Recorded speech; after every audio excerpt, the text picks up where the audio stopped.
Salam Bapak Ibu Saudara-saudari yang terkasih. Selamat datang di channel Pemulihan Hati. Mari kita mendengarkan renungan firman Tuhan yang berjudul Nilai Jiwa Manusia. Kita semua tahu bahwa nilai jiwa manusia itu sangat tinggi. Di dalam Matius 16 ayat 26, Yesus mengemukakan bahwa nilai harta seluruh dunia tidak lebih dari nilai satu jiwa manusia. Artinya, jiwa itu sangat berharga. Oleh sebab itu, jiwa harus masuk surga. Berapapun nilai pengorbanan yang harus dilakukan, harus kita lakukan. Oleh sebab itu, demi keselamatan satu jiwa, mestinya kita berani mempertaruhkan berapapun harganya. Karena seberapa banyak uang yang kita miliki, seberapa banyak harta yang kita pertaruhkan untuk keselamatan satu jiwa, tidak ada nilainya apa-apa. Mestinya dengan kenyataan ini, bahwa nilai jiwa manusia itu lebih dari seluruh kekayaan dunia, kita berani mempertaruhkan maksimal apapun yang kita miliki. Hal ini sudah dilakukan oleh Tuhan kita, Yesus Kristus, yang menyerahkan nyawanya dan yang didahului dengan penderitaan yang begitu hebat demi keselamatan jiwa kita. Kemudian Tuhan Yesus berkata di Yohanes 20 ayat 21, "Sama seperti Bapa mengutus aku mengutus kamu." Ini sebenarnya sama dengan kalimat, "Sebagaimana aku memperjuangkan keselamatan jiwa-jiwa, maka sekarang kamu perjuangkan keselamatan mereka. Sekarang aku naik ke surga, kamu yang harus meneruskan karya keselamatan ini sampai ke ujung bumi." Mestinya kita memahami ini sebagai kehormatan.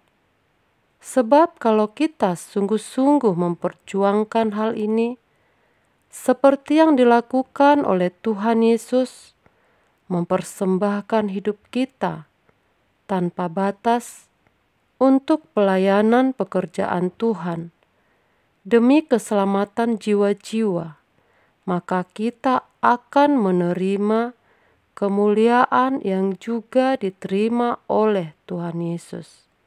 Jadi kalau kita mau berkualifikasi seperti Yesus yang menderita, maka kita juga harus melakukan apa yang Yesus lakukan. Serigala memiliki liang dan burung mempunyai sarang, tetapi anak manusia tidak memiliki tempat untuk meletakkan kepalanya. Betapa rindu kita bisa menerapkan kebenaran ini di dalam hidup kita. Pola gaya hidup yang dikenakan oleh Yesus adalah pola dan gaya hidup yang juga kita kenakan. Betapa indahnya kehidupan seperti ini. Tetapi kita tidak akan bisa menikmati kenikmatan yang dimiliki Tuhan Yesus, atau kita tidak bisa menerima kemuliaan yang diterima Yesus kalau kita tidak menderita bersama-sama dengan Dia. Betapa banyak orang Kristen yang memandang mengikut Yesus itu gampang dan murahan. Yesus sendiri tidak akan memiliki mahkota tanpa salib. Karena ketaatannya sampai mati di kayu salib, Ia diberi nama di atas segala nama, dan setiap lutut bertelut, dan setiap lidah mengaku Yesus adalah Tuhan bagi kemuliaan Allah.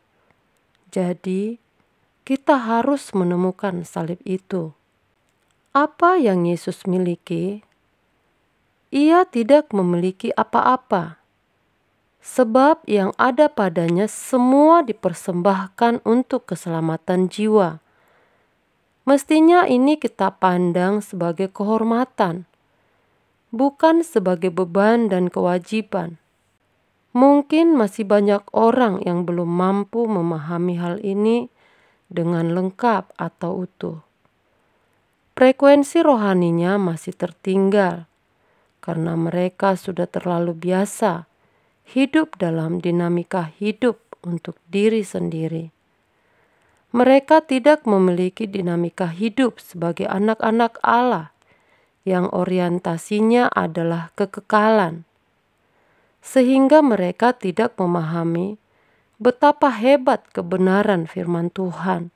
Sebagian besar kita menganggap hidup ini gratis, padahal hidup ini ada harganya.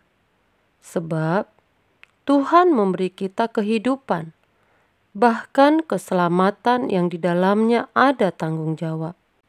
Kalau kita sudah memiliki keselamatan jiwa, yaitu proses dikembalikan ke rancangan Allah semula, maka kita bisa menghayati betapa indahnya persekutuan dengan Allah. Tetapi di lain pihak, betapa mengerikannya terpisah dari hadirat Allah. Maka kita pasti mulai melihat orang di sekitar kita dan kita mulai berpikir bagaimana menyelamatkan mereka. Namun, sebaliknya, kalau kita sendiri tidak dalam proses dikembalikan ke rancangan Allah semula, maka kita pasti tidak menghayati betapa indahnya persekutuan dengan Tuhan. Juga tidak menghayati betapa mengerikannya terpisah dari hadirat Allah. Maka kita tidak berani mempertaruhkan hidup untuk keselamatan jiwa orang lain.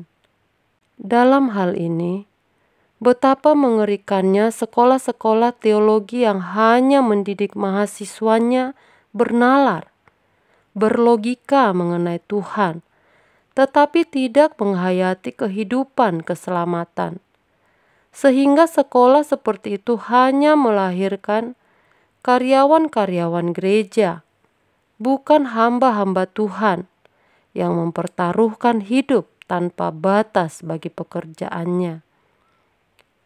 Mestinya apapun yang kita kerjakan untuk pekerjaan Tuhan, yaitu penyelamatan jiwa-jiwa lewat berbagai bidang hidup di mana Tuhan meletakkan kita berperan di situ. Tetapi ingat, yang penting bagaimana kita berproses dulu, bertumbuh menjadi anak-anak Allah yang berkenan, bisa merasakan indahnya persekutuan dengan Tuhan, tapi juga bisa mengerti betapa dahsyat, mengerikan jika seseorang terpisah dari hadirat Allah. Mari kita belajar terus berproses untuk benar-benar menjadi manusia Allah, mengenakan firman, dipenuhi Allah. Demikianlah renungan ini, kiranya memberi pencerahan bagi kita semua. Tuhan Yesus memberkati.